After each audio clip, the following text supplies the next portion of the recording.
My name is Katja Lasch, and I'm glad to host the panel today.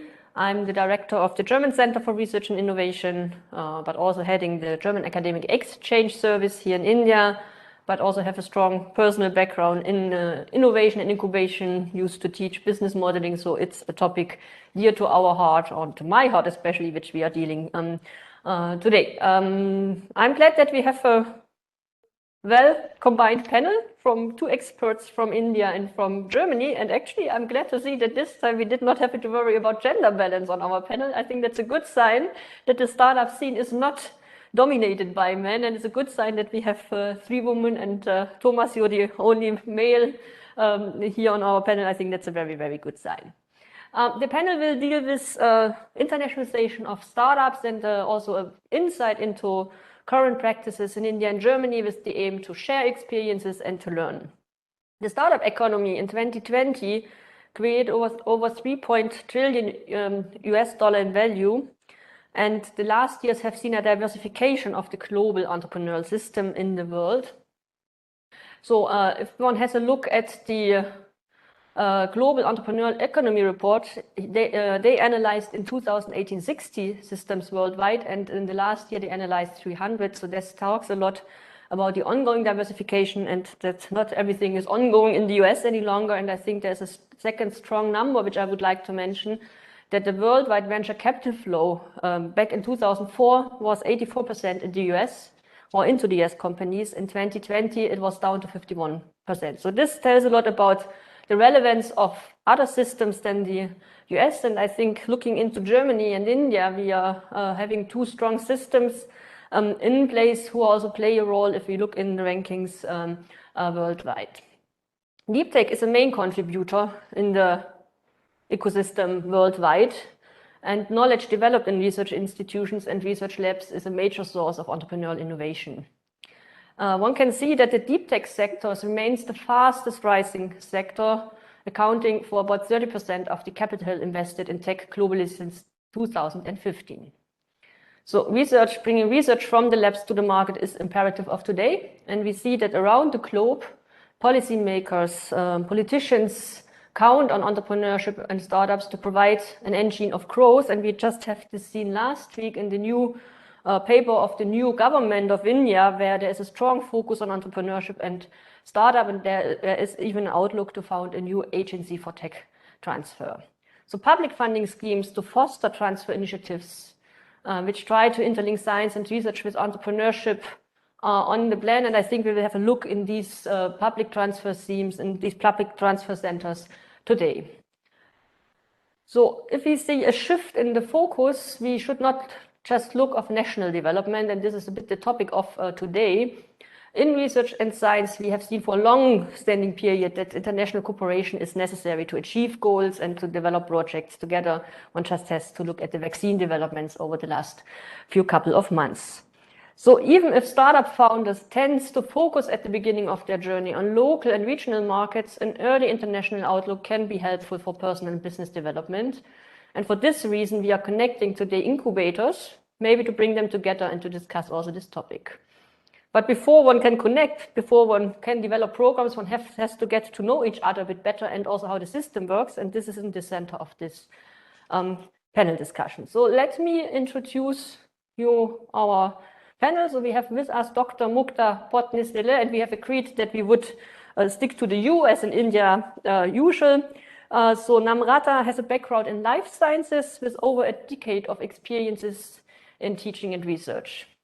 At the Venture Center in Pune, the NCL, she is responsible for driving the social innovations activities and providing technical mentoring for startups and at the Venture Center. She has been a fellow of the Chevening Rolls-Royce Society Science Innovation Policy and Leadership Program in the UK, so quite an international outlook. And she has also been part of the Aritra Accelerator Program for Leadership in the Social Sector at IIM Bangalore. And she serves as nominee director on a couple of boards of companies, amongst them the Spot Healthcare Solutions, PVT Ltd, a medtech startup in Pune. So Namrata, welcome, and Mukta, welcome, and greetings to Pune. Sorry. Our second speaker is Lissy Harmsdorf. Lissy, she is connected from Hamburg. Hello. So she is a startup consultant at the Deutsches Elektronensynchron, DESI called, and has over 14 years international banking and finance experience in London and Singapore. She has also run her own successful startup in Singapore, helping small and medium-sized companies to expand their brand presence in Singapore and Southeast Asia. So well connected to our region. More recently, she has been working in the scientific research at DESI, and now she has also worked on the Interact-funded project Carrots and launched the first ever scientific services startup school. And what is that? We will learn in a minute. We have with us Thomas Neumann, who is the head of ventures, shareholdings, and incubators at the Karlsruhe Institute of Technology, KIT. He has been in charge of startups, creation, and investments at KIT and the associated KIT Gründerschmiede as one of the leading university startup platforms since 2011. With his team, he supported and supervised more than 120 startup projects in the last 5 years, and he's involved in various events as mentor, coach, speaker, and jury member. As an advisor, he is active for various companies, and with the Gründerallianz Karlsruhe and the Deep Tech Hub, he is developing international scalable startup ecosystem formats which are implemented worldwide with numerous partners. Last but not least, we have with us Namrata, who is connected from the KIT. Now it gets difficult. So we have the KIT and the KIT with us, the KIT Technology Business Incubator. She has been actively involved in promoting technology-driven innovation, and she coordinates various ministries' funding schemes like BIVAC, DST, Startup Odisha, and Startup India. So she can give an outlook into that. And she is accompanying entrepreneurs from the implementation, ideation to commercialization. She also liaises with industry and academia and organizes capacity building programs. And she has been also catalyst in augmenting innovation ecosystem by being an active member of the Technology Enabling Center at the KIT University. And what I found interesting, she's also active in the newly established Bhubaneswar City Knowledge Innovation Cluster, which is supported by the Principal Scientific Advisor of the Indian government. We agreed for this panel that we would run a short presentation of the startups. And as we are in the startup field, I asked the panelists to prepare a 3-minute presentation to give an overview, to highlight some points of their work. And we would go with the order of Thomas, starting for the Karlsruhe Institute of Technology. Thomas, the floor is yours. And Ramneet, if you could share the presentation and hand over the presenter's rights, that would be wonderful. Okay, so thank you. Thanks for having me, and welcome everybody. 3 minutes. That was my first challenge today. Hopefully I can give you some information about us. So as you mentioned, Katja, we are part, what I'm presenting today is the KIT Gründerschmiede, or the so-called Founders Forge. We are more than an incubator accelerator program. We built a platform for the KIT, so Karlsruhe Institute for Technology. And as you can see, we were founded in 2013. So we are not a startup anymore, but we are a department of KIT consisting of people from different departments also. Yes, that's not only my team. There are partners from researchers coming and so on. What we are doing is, or our goal is to actively build networks, building networks for our spin-offs and startups. And to give you some numbers, as you can see, more than 30 spin-offs annually. And as Katja mentioned, 120 startups in the last 5 years. We helped them to grow, but in the last 10 years, we had more than 300 startups. And we are doing a lot of events to promoting our startups and also to integrate, for example, coaches and mentors. And I think, as you can see on the next slide, what we are doing, that's what I mean. We are more than an accelerator. We think that there's a so-called life cycle management for our startups. So they have different stages with different questions and also services we need to help them with. And of course, that's what we are doing. So in every stage, we are developing services, and we also integrate external partners for helping them to grow. And maybe also my next slide, on last slide, is that what we are doing now. in the past, we focused on the national market, and starting last year, we developed the so-called GH Pro, the Global Horizon program, where we bundle our international activities. And as you can see, there are services for external partners and also external startups coming from abroad, coming to Germany and Karlsruhe, who want to learn more about the German market or the European market, and we help them with that, with, for example, a soft landing program. But we are also helping our startups to get to know about different markets, for new markets, because it's a global market. Our teams develop deep tech, and their focus should be to work with other networks in other countries.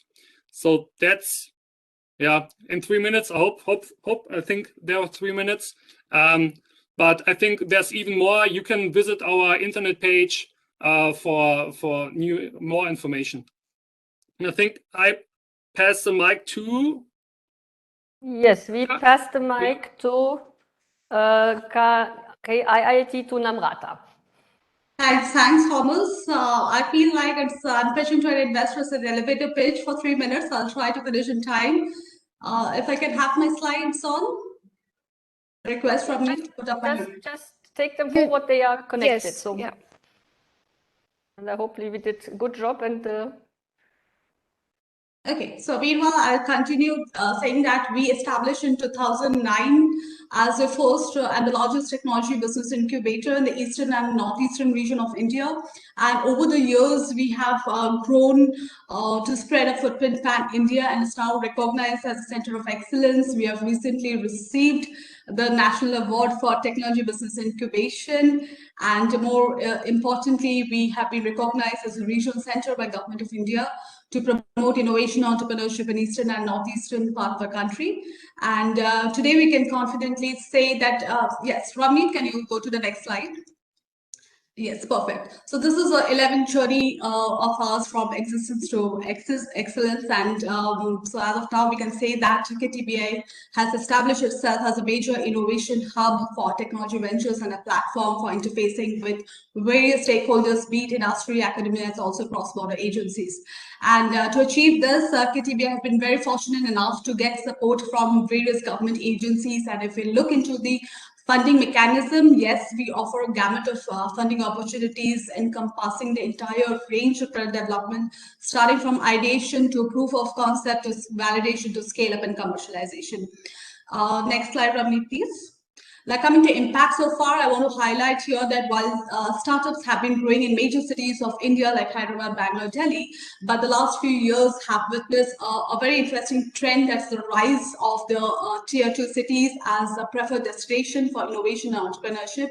And we can now say that Orissa, in terms of eastern and northeastern region of India, I would say, the startup ecosystem is growing. And if you see, this is a quick snapshot of milestones and deliverables achieved so far. So we have supported more than 260 ventures, 80 startups have been founded by women entrepreneurs, there are 100 pieces of intellectual patents emanated from these startups.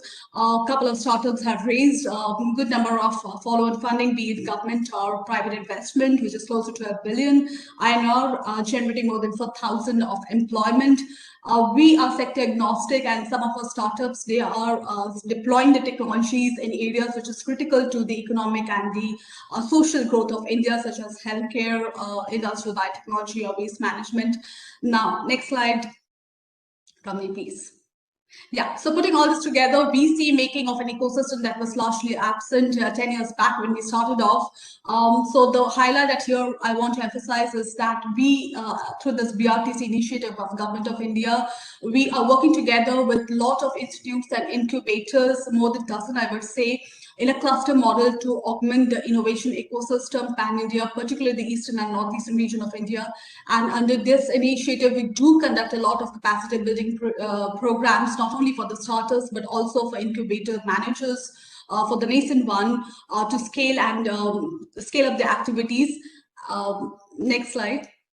Yeah, because of paucity of time, I want to highlight one case study that is a journey of a first and one of a successful startup who grew from a three-member team to now having a global footprint. Just recently, we existed from the company with a very good return. So I want to emphasize here that from the very beginning, Kitty Bear policy has been not to scout for matured revenue-generating startups, but to actually mentor these young startups, not in terms of age, but yes, with the dare to dream big and support them in every possible way so that they grow and scale and establish themselves in the ecosystem. So I'll end here saying that yes, India is slowly carving its niche in the global startup ecosystem, and it's time for all the stakeholders to come together and help create big stories that will inspire many more startups in the region. Thank you. I hope I covered in 3 I minutes. thought I'm a fast speaker, but you bet, definitely. A lot of information. I think we'll provide the slides also with later. Thanks for that impressive and for this ride through the history of the key IIT and the success story. And now, Lizzie, over to you, over to Hamburg. Okay, thank you, Katja. Okay, hello, I'm Lizzie and I'm from the Innovation and Technology Transfer team at DAISY. And I'll take a couple of minutes just to talk to you about our Innovation Centre on campus and then also a little bit about the future plans, which is really exciting for the city of Hamburg and DAISY as a whole. So very quickly, so what is DAISY then? So DAISY is one of the world's leading accelerator centres, and currently on campus we have over 2,700 employees, of which 1,180 are scientists, and every year, not in a pandemic, we have more than 3,000 guest scientists coming from over 40 countries. So it just shows our sort of international reach. Next slide, please. Next slide. Lizzie, you have the presenter rights. You can change the slides. Okay. I don't know how to do that, sorry. I can take them forward for you, Lizzie. You want to go to this slide or the slide before? Next one, please. Next one, please. Good. Thank you. Okay, so we have 4 different strategic fields of action. So we have technology transfer, we have being a service provider and partner for industry, we have generating startups and establishing an innovation culture, and then we have all of this kind of bringing science and industry closer together. So in terms of what our startup office, of which I'm part of, can offer, it's consulting and coaching, this huge network. We have an innovation culture on campus and very much inspiring scientists to take that technology and build through to becoming founders. Okay, next slide, please. Okay, so what do we have on campus? We have a very tailored infrastructure, and we're very lucky that in 2019 we developed an innovation village, and all of this is about bringing young researchers and experienced specialists all together in terms of developing a platform for new ideas. And we have a combination of office space, laboratories, and everything that a new founder could need. So in the Innovation Village, what we're having next year is a maker space. So what we found was a challenge is developing prototypes. So very much a workspace where you can do 3D printing and you can develop your own prototype. What we have in the middle is our startup labs, which has been developed in Barneveld, and this has just been launched this year. And we have over 12 DAISY startups already housed within this building. And then for the future, we have the DAISY Innovation Factory, which is very exciting. And that comes in 2025. And this is very much about mature companies and bringing more kind of industry verticals, for example, life science, biotech, medicine, and bringing that very much into the kind of the campus and having this infrastructure. And then next slide for my final. Okay, so what I wanted to do was give you a really good bird's eye view of what's going on in Hamburg. And it's very exciting for DAISY in terms of the Science City Barneveld, which is an area in Hamburg. And this is a future vision. And as you can see, DAISY is very well centred in terms of all the different institutes that are housed, all the different expertise, and then the Innovation Factory, the startup labs, etc., all on this home. So what we're really looking forward to is Hamburg being a science city, and then DAISY also being part of that in terms of the Incubator and Innovation Centre. Thank you, Katja. Yes, Thank you so much. I think Science City is a good topic, as we see in India at the moment that science cities and clusters are established, and it's good to see what you are up to. And it's quite impressive, I have to see, looking at this picture. Our last speaker is coming from the Venture Center, Mukta, connected from Pune. So Mukta, the floor is yours to give us a short insight into the Venture Center in Pune. So let's start your 3 minutes. Thank you so much for this opportunity. So Venture Center is located in Pune in the western region of Maharashtra. And we are the regional hub here in India, more focused on the western region. Basically, Venture Center's mission is to nucleate and nurture technology and knowledge-based enterprises pan-India by leveraging the scientific and engineering competencies of the institutions in the region. Our focus areas are, although we are sector agnostic, we are focused on several science-based technologies in areas like healthcare, medtech, biotech, biomed, all those sectors, agri and secondary agricultural sectors, and also several engineering related sectors. We also specialize in spin-offs out of R&D institutions. So I believe several of our attendees are from academic institutions, so that we do have strengths in creating spin-offs of the R&D institutions. As you can see, we are hosted by several or supported by several national organizations, and National Chemical Laboratories are host institute. Next slide.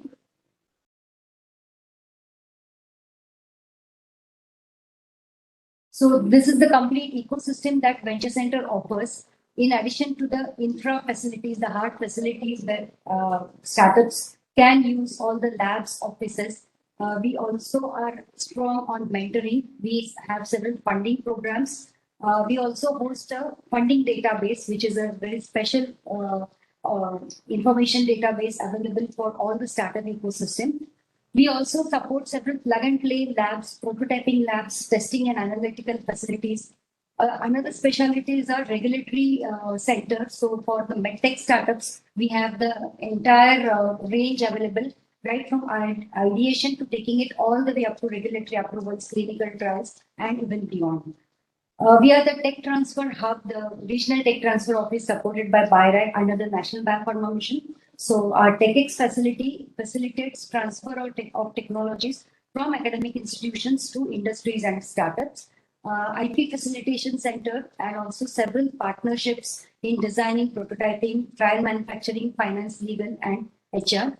Venture Center is partner to several national programs, some of which are listed here. So DBT BIRAC is one of our key partners, in addition to Department of Science and Technologies being a center of excellence under their NIDI program. Next slide, please. Several enabling initiatives Venture Center hosts. So in addition to the several fellowships, which is the ideation level fellowships, one of which being in the social incubation space. So that is one of our flagship programs. And we are also implementation partners to several of the national programs like Biotech Ignition Grant, Prayas grants, several seed funding programs, and also several of the investor circles we are connected to. We host several programs, mentoring clinics, venture-based camps, investor readiness programs. And one of our key programs currently running is our Atal Innovation Mission partnered the Prime program, which is a deep tech startup mentoring program, which we are very proud about. So this is very, very briefly about Venture Center. I've not at all spoken about our success stories, but I hope to share them in our discussion further. Thank you so much. Thank you so much, Mukta, for this short overview on the multiple activities you have in the Venture Center. So one might ask how we combined this wonderful panel, and I'm glad to host you here. So actually the reason behind was to have two universities, one each from India and Germany on the panel, but also to look at the non-university research facilities, as we call them in Germany. So research facilities financed publicly, but not being directly attached to a university. We've heard in our first discussion today a bit about the structures, and I think my first question would go, and I think that's interesting to know, how your institution is anchored in the university or within the research institutions. Are you a company? Are you just integrated fully in the system? Because I mean, there's commercial treatment involved, and that good cause as well as in India, as in Germany, a bit of trouble. So maybe, Lizzie, we start with you and Mukta taking a look at the non-university research facilities and then head over to the universities, Thomas and Namrata. So maybe you could, in a nutshell, explain a bit how you are anchored and what is your legal structure to run all these activities. Okay, so the Daisy Startup Office, which looks after all the new founders on campus, is part of the Innovation Technology Transfer Team, which is part of the Daisy Directorate. So we are led by a CTO, Eric Wilner, and everything is funded through the government, the German government, and the Hamburg state. So we are not a separate entity or company. We're part of the Daisy structure. Okay. Mukta, how is it for you? Yeah, so Venture Center, we are hosted by the Council for Scientific and Industrial Research's National Chemical Laboratory. So although they are our host institute, we are on their campus. We are registered as a separate Section 8 not-for-profit company. We have our independent board where the INSEL director is on our board as the chairperson, but we have an independent set of board of directors representing from different domains which are relevant for entrepreneurship. So that is how we are structured. So quite independent as far as I can get it, which is good in a public. Always good to be in a public system. So Thomas, how it's for you? Do you have to run to the rector of the university for decisions, or are you on your own and can you do all business? So sometimes. So it depends. Well, I would like to mention that we are not only a university, we are also a research center, so we are a merger. Well, we are also financed by the government, the German government. We are also financed by the state of Baden-Württemberg. And for our platform for KIT Gründerschmiede, we are mostly funded by public grants, like the Exist program. And also we get the money from other projects we raise. And yeah, what we have to do is we do a lot of fundraising for establishing our services. Only a small part of the money comes from the KIT actually. So most of our team members are financed by projects, by public grants. Okay, and but your accountancy is connected to the university. How you make or generate income, for instance? We make income from, one part is that we are a shareholder and we invest in some of our startups, but the income is from public grants, from financing new projects, and also we are in discussions with industry partners that they will also give us some money for services. Thanks a lot. Then let's head over to Namrata. KIT is a private university, a private setup in India. So how is it for you? How you are anchored with the center? Is it directly a part of the university? I think the same. Yeah, there's a network issue. So yes, we follow the same structure as Thomas said, that we, when we started in 2008, we were cognizant of the fact that while Incubator is a support ecosystem to support startups, and Incubator itself should be treated as a startup that needs sound management and a complete different ambience, which is completely different from an academic setup. Keeping that in backdrop, KTBI was registered as a not-for-profit Section 8 company in 2009 with the support of NSDB, Government of India. And we have a separate structured legal and finance and administrative policies for the efficient running of the incubator operations. So yes, we don't have to, in short, we don't have to pay rent for the university, but we leverage the government for raising funds for different programs. And also we have revenue generation models, hybrid models coming from equity, coming from program funding, rent, royalty, CSR funding as well.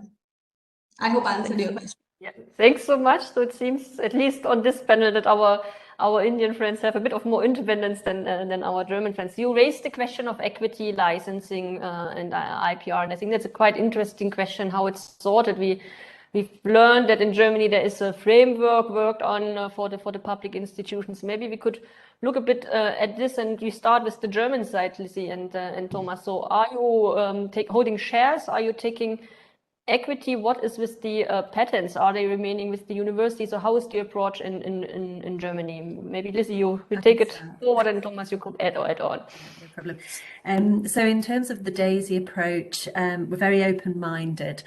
So in terms of intellectual property, we have a large team who are looking at the patents and licensing. So depending on when a student or a scientist identifies or a team identifies that there's some technology to transfer, we look at it with the specialist team and decide whether there is DAISY IP. If there is, then the scientists are asked if they would like to spin off, and if not, then a company is approached, an industry big company, and a partnership is formed to see whether that would be another opportunity. So in terms of a lot of our founders at the moment, obviously there's DAISY IP, but as the years roll on and that IP is developed, then sometimes the DAISY involvement ceases to exist anymore. So it naturally evolves. So some of the startups are on their own in terms of their own IP. So that's the way it sort of operates for DAISY. In terms of equity and taking a share, it's something that is quite rare. But it's something that DAISY, if it was the right opportunity, then obviously it's something that DAISY would want to do, yes. Okay, I'll hand over to Thomas. Yeah. Yes. I think it's nearly the same for us. So we also in discussions with our teams about the IP. First of all, we hold the IP, but we are very open for that, because I think it's for the startups, it's not that easy to pay the money for the IP. So the first round we have the IP, but we can submit to the startup if they want to. And taking equity, I think it's a new field for us.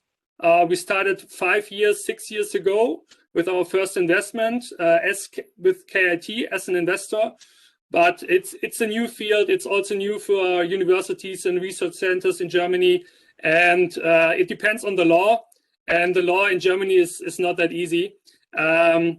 So yeah, we are also searching for new ways to pay or take equity, but we are looking to other countries right now, what they are doing.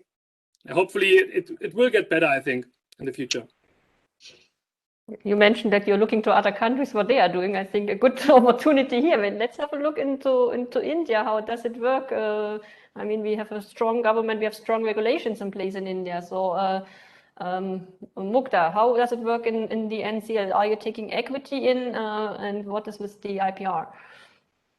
Yeah, so we do take equity in our seed invested companies, in our portfolio companies, and also where there are the spin-outs out of the academic institutes. So we have policies in place where on behalf of the institute, we hold the equity, and then of course when they move out, that is transferred back to the startup. So, and now this tech transfer group, which we have now initiated, much more actively this transfers will be happening from the academia to the industry and startups.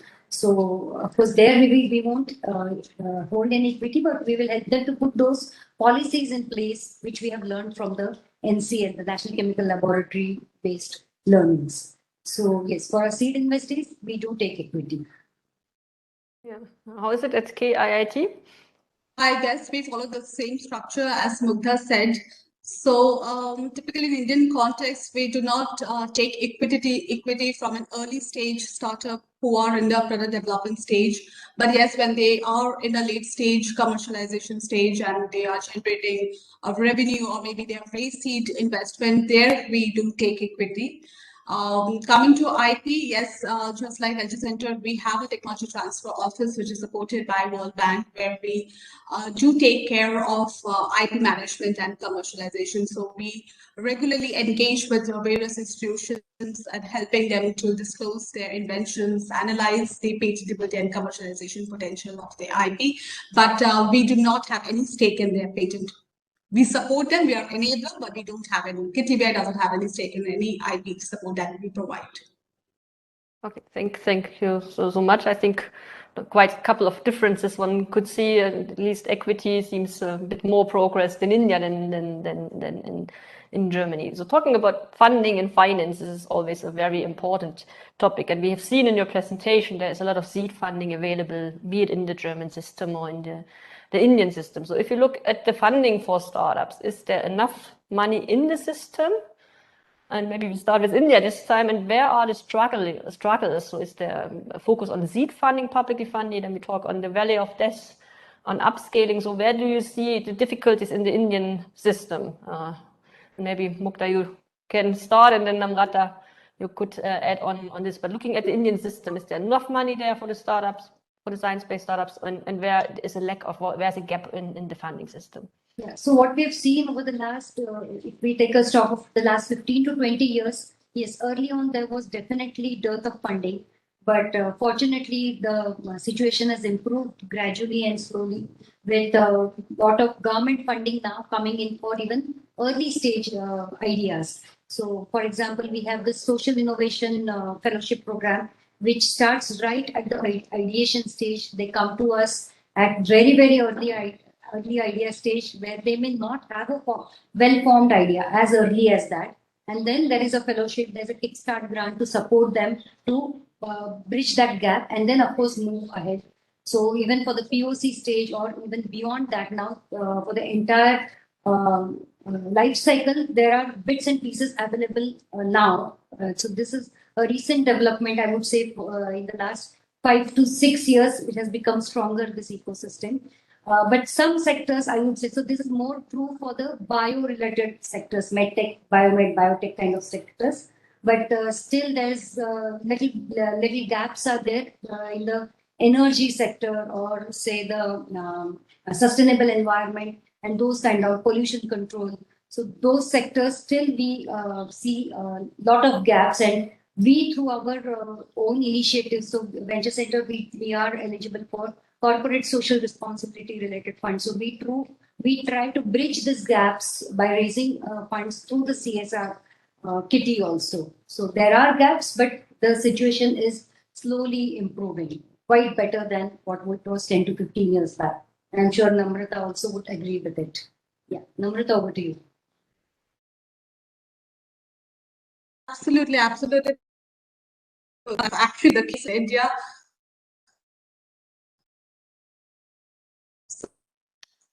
Namrata, we have a bit bandwidth issues. Maybe you can turn off your camera. Of course, funding is no more a problem because okay. Is this better now? Hello. Is this better? Namrata, would you give it another try, please? Your voice was breaking. Okay. Okay. Yes, So yes, I do completely agree with what Mugdha said. I would not say that funding is a problem right now in India because there's so much of startup buzz around, and particularly government schemes like Atmanirbhar Bharat and Make in India schemes that is there to support startups. Providing right platform, be it funding also, it's not a daunting task for incubators. But yes, as Mugdha rightly pointed out, investors, they have still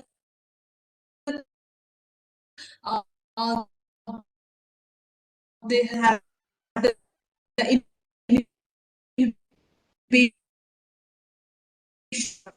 Namrata, your voice is breaking, but I think we got what you wanted to say. Maybe biotech-driven startups because of the long gestation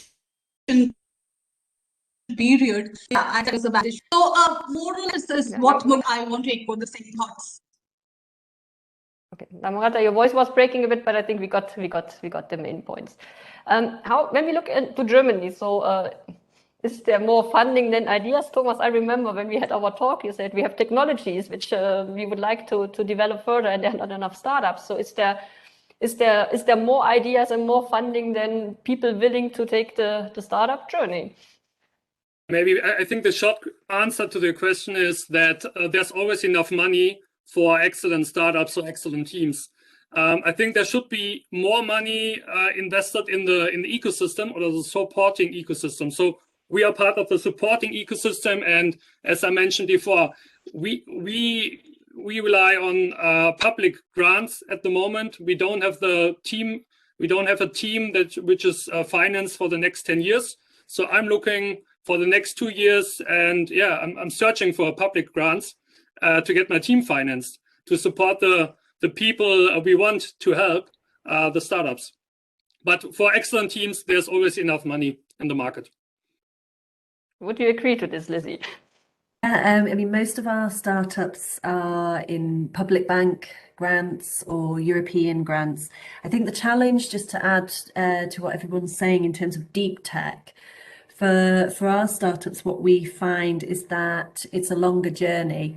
And sometimes for these private investors, it's very difficult for them to actually commit any private funds because of this longer journey, and therefore it's a different sell. So for a lot of our startups on campus, we're very much applying to all of the public grants, European grants, as in the founding stages.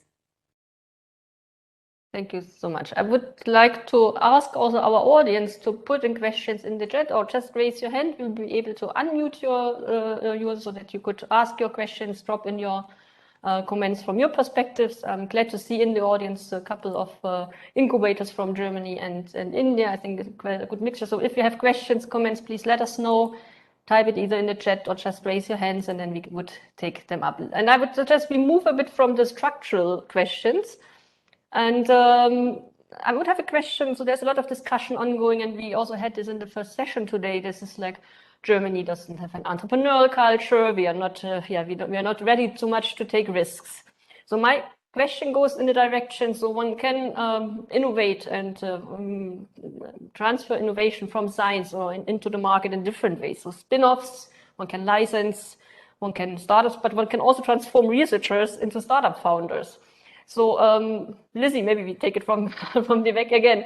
So what is the experience in your incubator? What works best, or where are you focusing? Are you getting people from outside on board, or is it training programs for researchers? So what is your experience to get the research results from the lab to the market? Okay, so in terms of what we can offer on campus, the Daisy Startup Office is when the scientists or the scientific teams identify something that is a technology that could be transferred, that is worthy to take out to society, etc., then our office very much supports coaches.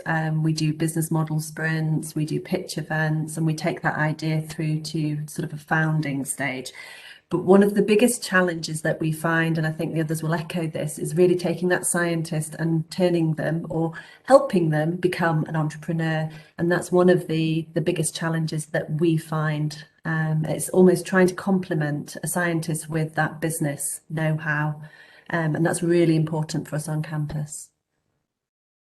Yeah, how it's at NCL. I mean, on being also a large research facility where researchers are going for research and probably not for running a startup. Yeah, so actually, out of our entire total number of startups with whom we are working, a very slight percentage falls as a spin-out startups. So there is a struggle. We are still trying to encourage our academicians to take up the startup journey, but it's really very difficult to convince them. So, for example, we have just 10 startups out of as spin-outs overall in our ecosystem, where we have almost 75 plus startups at any point of time incubating physically with us. So that's a very small percentage of our entire incubating cohort. Now with the TechX team now working into the tech transfer very actively, we are hoping to translate academic research into more number of spin-outs. But yes, definitely there's a problem there. It's very difficult to convince academicians to take the startup route, or because it's really tough for them to switch their mindset, the research mindset into the startup mindset. So yes, there are problems there. Yeah, Thomas, how it's for you? I mean, you placed in Baden-Württemberg, as the makers country, a business country, very proud, running a lot of motive companies, of course. But what you would say, and maybe who see you? It's postdocs, it's master students. Who is your clientele in the scientific field? Mostly the master students, PhDs, the highly educated, even people who are into corporate culture are now moving back. So the younger generation, they are really very actively taking up startup creations as their main profession. So that's a very positive change that we see. Thomas, maybe you could add on that. Yeah, so I think in most cases, it's not the best idea to turn a researcher into an entrepreneur.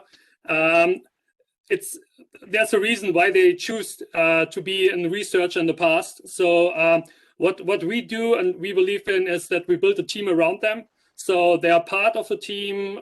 We are looking for team members, adding team members, and I can totally agree with Lizzie. We are looking for coaches, mentors to help them to grow. But in the end, I think a researcher can be a scientific head in a startup, and maybe he can be a CEO. But in most cases, we believe that they are more than a CTO, and they should focus on what they can do best: research and developing ideas. Yeah. Do you mind if I just jump in, Thomas? Where do you find these business people that complement the scientist? Yeah, the good thing is that we are also a university. So we have a lot of students, we have a lot of alumni from KIT who are actively contacting us, saying we work for a company, we have a business mindset, are there any startups we can help? And in some cases, they are in the future, or maybe in the next 2 years, they will be the CEO of the startup. But as you are part of the Helmholtz Association and we are also part of this, let's talk. And as we see in the last 2 years, as we started our GH Pro, there are also coming managers coming from abroad and looking for the German market and saying, okay, we can take this role as a CEO in new startups, and we can also invest in the startups.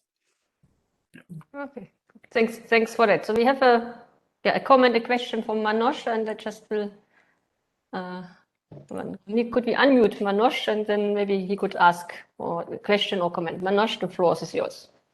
Thank you, Katya. Hello, everyone. My name is Manoj. I'm a startup coach at the University of Bundeswehr, and I'm also the founder of daretostart.org. It is an India-Europe connecting business connect. And this is very interesting discussion happening here that in my own university where I'm working as a startup coach at the University of Bundeswehr, we have a trouble of how to bring the innovators or the scientists to start something more entrepreneurial.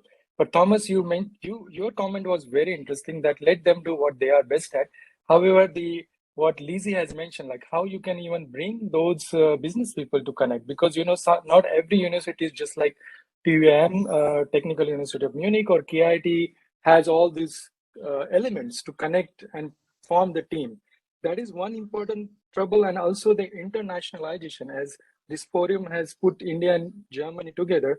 I also personally think that there is not much happening altogether to even internationalize the teams together. For example, the scientists from India and Europe, or the business people from India and Europe or Germany bring together. So is there any kind of a initiative happening from university perspective? At least from my university, currently not. And privately, from my startup point of view, we do organize a lot of program, but I want to hear more from the government or the university point of view. Thank you. Thanks, Manoj, for that comment, and to connect and internationalize, which leads to my next topic actually. Thomas, maybe your experience, you received the special funding, from the German government to internationalize your incubator. Maybe you can give us in a nutshell a bit of a light on this thing. So what is the initiative about? Where you're struggling, but what also the benefits you see to do this add-on job on going international? So we are part of the EXIST program. I think it was mentioned before in the first session. The German government is investing in a lot of universities right now.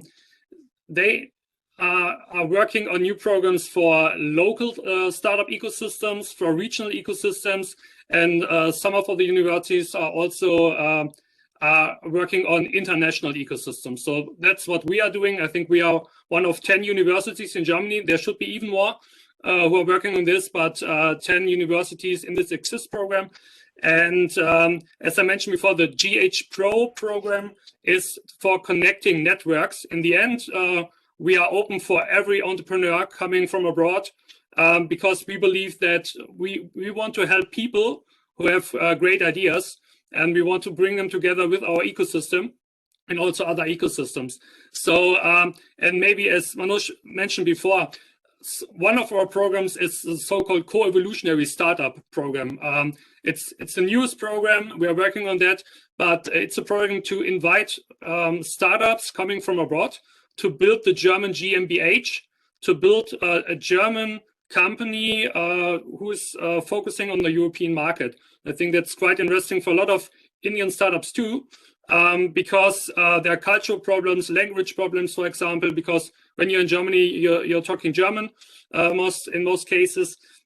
And yeah, as I mentioned before, we have a lot of managers, we have young students who are looking for ideas, who don't have ideas at the moment. And yeah, we want to invite them to build a German GmbH with international partners. But as I also mentioned before, I think there's a lot ongoing because we also, COVID is a crisis for us because we thought, we are going abroad with a lot of startups that they getting to know other startup ecosystems, the mentality, what is going on. But yeah, I think in the next year we'll start with that. At the moment, it's always digital. It's not the best solution, I think, because we want to talk to each other face to face. But yeah, we are looking forward to do this. And as I mentioned, also we have a soft landing program. Next week, for example, is a soft landing program with startups coming from India. 15 startups so far will be our guests for 5 days in the digital model. Thanks so much. Namrata, maybe I take the question also to you, because what we see in India at the moment is that we see these science clusters coming in with funding, and Bhubaneswar is one of the cities where one of these clusters is established, and then you focusing on bio and on life science. So what is your international outlook? Is it at the moment more for you and for your incubator to anchor in Bhubaneswar in the regional system? You had also this program where you reached out to the Northeast in India. Or would you also look international? Is the time now ready for that after maybe focusing a bit on the regional ecosystem? Right. So we are all cognizant of the fact that transformation of any idea to product with each or collaboration from various stakeholders. And it is with this aim, I would say, that kind of partnership and alliances with both programs, by best practices from a cross-border partnership. So we have also an association with European Union, like under the Erasmus program, incubator managers training program. Also, we do conduct very regularly on a periodic basis. Yeah, thank you so much. Lizzie, maybe the same question with another twist, I would say. So if one looks at Germany, one would think of Berlin, one thinks of Munich as the startup hotspot. So is it difficult for you to go international? I mean, you're interested obviously because you're on the panel today. Yeah. And is it more difficult maybe coming from Hamburg, which does not come to mind immediately as one of the hotspots for startups in Germany? So I think there's sort of three things for Daisy. What we are lucky with is that we have such an international base of students. So most of our startups that we have founded on campus are a mix. So they're already international in nature. Also, what we're developing in terms of products, services, solutions is very much an international product. So yes, there is a regional element, but I think with the nature of the way that Daisy is set up, it already lends to an international sort of market. To add to that, obviously with my last slide in my presentation, Hamburg has aspirations to become a science centre, and it's very exciting living in the city at the moment in terms of all of these plans. And from Daisy's perspective, with the Daisy Innovation Factory, they very much want to attract more international talent, but also similar to what Thomas was talking about in terms of bringing in these international companies that are already founded, but providing an infrastructure and access to Daisy specialists, all of the institutes that we already have, but it's making it more aware, and it's really shining a more sort of commercial light on what we have already available on the campus. So yeah, from an international perspective, yes, big dreams and big aspirations from Hamburg. Mukta, how is it for you? I mean, you're in Pune, there's a good ecosystem, the world's largest vaccine producer and developer. The Serum Institute is placed in Pune, and there's also, you build up also one of these clusters, one of the 6 clusters in India. Would you, would you agree to that, or you're facing also difficulties in connecting locally but also international? Yeah, so local connects, pan-India connects are quite good. But with the global connects, we have now started establishing quite a few global connects. Several of the consulates have started visiting Pune, which is now becoming hub in startup creation.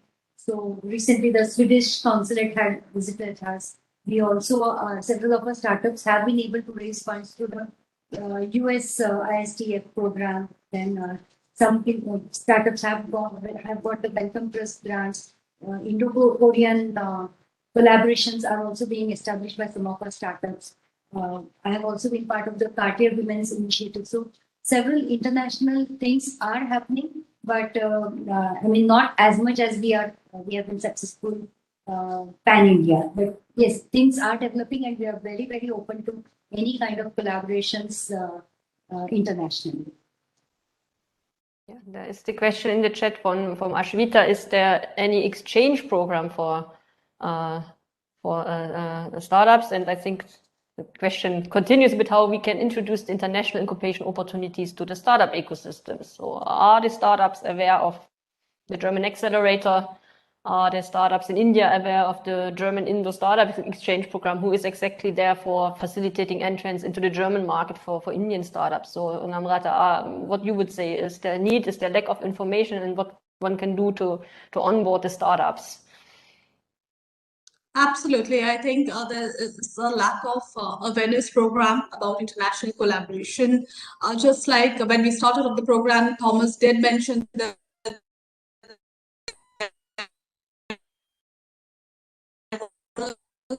a grand challenge open, and we're not aware of that.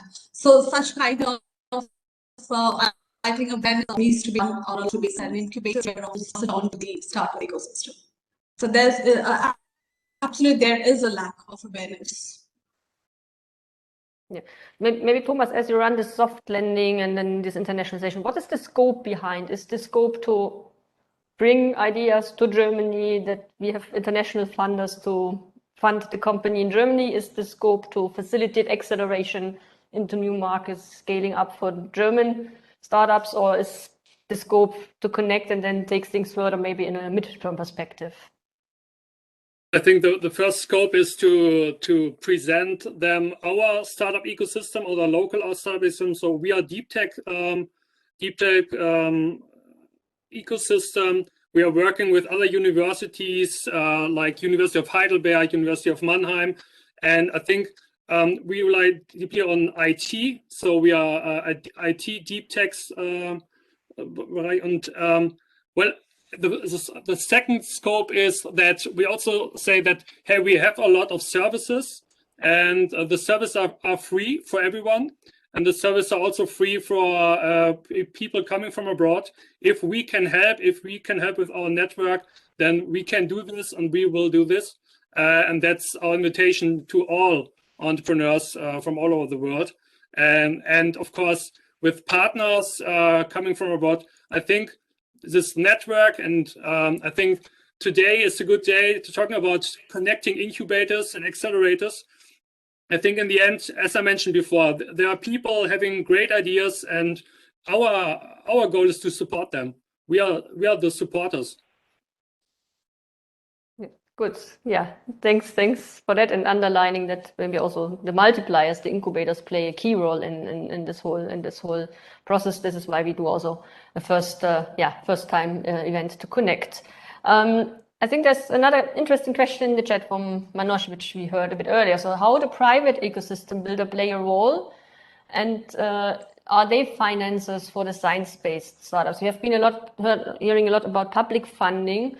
I know in Germany that there are also regional incubators, local incubators in Munich, for instance, the Werk 1. So what role are they playing for instance, in Hamburg? Are you connected to them? Is there a segregation of work? Is there a competition, Lizzie? In terms of private investors into our startups, Yeah. are they investing? So we have some experience of this working, but largely what we have found is that with the sort of the deep tech, that the private investors in the founding stage are not interested, and sometimes the ideas are too technical for them to want to take an investment. So we have some experiences where it has worked, but it's not as much as we would want it to be. And that's very much about helping the scientists to simplify their ideas and helping the investor base to understand that it's a longer journey with the deep tech product. So they need to go through a prototyping sort of stage. So it's two ways. It's helping them to speak each other's language, which is I don't know, Thomas, but for us is sometimes one of the biggest challenges when pitching. Namrata, how is it for you? You've shown that example, and this, I mean, and I know from your incubation center that you're managed quite well in upscaling also startups, and it really fast sometimes. So are you having them private investors on board, and is this a difficulty in Bhubaneswar in India? That up to the product development stage, getting support from government through different funding programs is not an issue, but it then goes for commercialization and pitching to private investments. They do have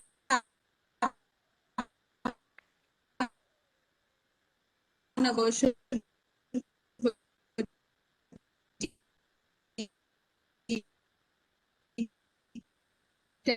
Namrata, your voice is breaking. Maybe we can turn off the camera, then it works a bit better.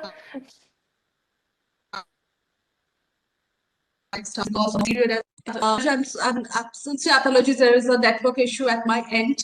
So I will just very quickly echo what Lizzie said, is that when it comes to product development, fishing government support through grants is not an issue, but when it goes for commercialization, we don't see that much of interest from private investors because of the high gestation period of biotech startups. And it's a very high risk zone as compared to IT or any service based. Any innovation in a biotech space would absolutely, you cannot just say that everything will go right. So there we don't see much of money putting from the investor side. But yes, the trend is changing, but it's changing very slowly, I would say. Okay, thanks a lot. I think what is a bit the takeaway, one needs to connect, it's the connects who help to establish. I would like to draw the attention to our audience that there is possibility to have one-to-one meets on the platform over the next 2 days. Just reach out, go to your My Agenda. You can scroll through the profiles. We have more than 80 people now with us from different incubators from Germany and India who introduce their profiles. If you're interested, maybe to connect, have a first personal contact, go there, ask for meetings. It's very flexible according to your schedule over the next 2 days. If you have half an hour, maybe have a look if there's somebody you would like to talk, maybe one of the panelists, but also people here from the audience. So it's a good opportunity to connect and to have a short talk on the platform, and really flexible. I have to mention, you don't have to be there for hours, just could indicate your time slot.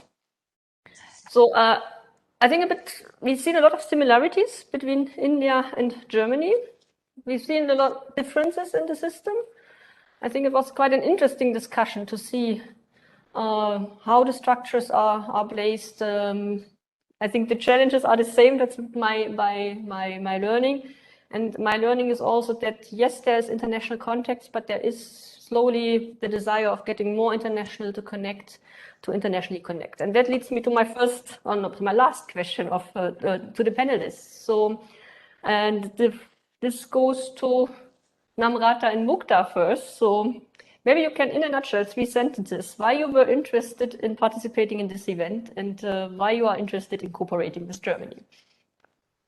Absolutely. We are always welcome to international cross-border partnership. There's a lot of avenues. It cannot be,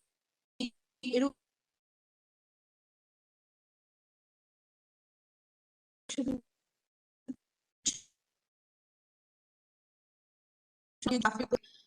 startup's good startup ecosystem will grow globally. Gupta. So my interest in attending was, as Namrata said, very much open to international collaborations, very happy to learn from the ecosystems abroad. And if we can incorporate any of the learnings and also connect to the startups as well as incubators outside of our ecosystem. So that would be my main interest in attending the event. Okay, now let's give it a bit of a different twist for Thomas and Lizzie and challenge them. Why a German incubator or German startups? Not just look in the US or in Israel or Australia, which are the markets which one comes in mind. So why one should, maybe why it's interesting to look into India, and what's your interest into outreach to Asia and India? Maybe Thomas, you take it first, and Lizzie, I leave the last word to you. I think we have a strategic partnership as KIT with some Indian universities, and I think, well, it's one of the most fascinating markets at the moment. I think there's a lot going on, a lot of development in the startup field, and that's why we want to participating on that. I think we have to open up. Karlsruhe is a deep tech region, but I think it's not on the global map at the moment. So that's why we are here, or why I am here today, and also my team members, that we can talk to you and build up a connection for our teams and for the entrepreneurs worldwide. Lizzie, from Singapore now to India. Yes. Connecting a bit to your former career. Yeah, well, personally, obviously, having had a background in working, I know the entrepreneurial spirit particularly, and that's important for Daisy, and so important for us to be part of this sort of panel. For me, it's the collaboration and the partnership, and I think what we've already seen is the sharing of new ideas and the transfer of knowledge, and obviously the areas where perhaps India is a little bit further ahead of us in Germany, and that is really good to learn and to have this kind of round table and to explore those ideas. So yeah. Okay, thanks a lot. So let me sum it up also a bit from my perspective. I think there's a lot of scope for cooperation. That's why we are running our entrepreneurship program in the German Center for Research and Innovation with this focus on science-based startup. I want to highlight that. We are looking forward next year to establish a tandem project in India, and maybe that's something we could announce here, so where we would like to bring German entrepreneur startups into India and let them work on problem solving in Indian incubators. So very much looking forward to that, to connect, and we are open for cooperation here, and I think it could be a nice point of departure. So I think looking at India, third largest startup ecosystem in the world, 20%. With 20% in deep tech startups, there's a lot of opportunities, not just for upscaling, for cooperation, getting new perspectives, and the same holds true for the way back to Germany, where there has been investments in the German startup scene. We just had an AI investment from the government for AI startups. A lot of things are ongoing. And I think what we've learned in this panel is a bit that the structures are similar, at least in the public field. That the problems, seed funding, take it further, are similar. So I think there's a lot of scope for cooperating, because there's a good basic of understanding, and the systems are not on two opposite ends. They're quite close together with differences here and there. So I would like to thank you, the panelists, for this wonderful discussion. I learned a lot. It was really useful to get these insights, to dig a bit in the structures, but also discussing good ways of realizing innovation, taking the research results from the lab to the market. As mentioned, the event is open for 2 days more, just very flexible, no presentations anymore. I would like to thank my team in the background for running today's day, to connect to all the speakers and also to the audience who stayed with us today, who gave their input. We are looking as the German Center for Research and Innovation forward to cooperate in this field. Whenever you have an idea, just drop us a note. I think we are all in a learning process with regard to internationalization. We are still looking for good formats and new formats. So if you have an idea, just connect with us. We will reach out to you. So thanks for joining today.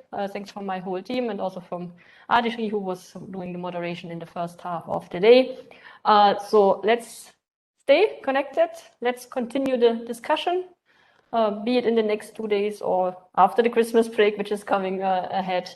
Looking forward to stay connected. Have a good day. Take care, especially in Germany in the difficult situation at the moment, and hope to see you well, be it online, but more desirable, of course, be it on site. Have a nice day and goodbye.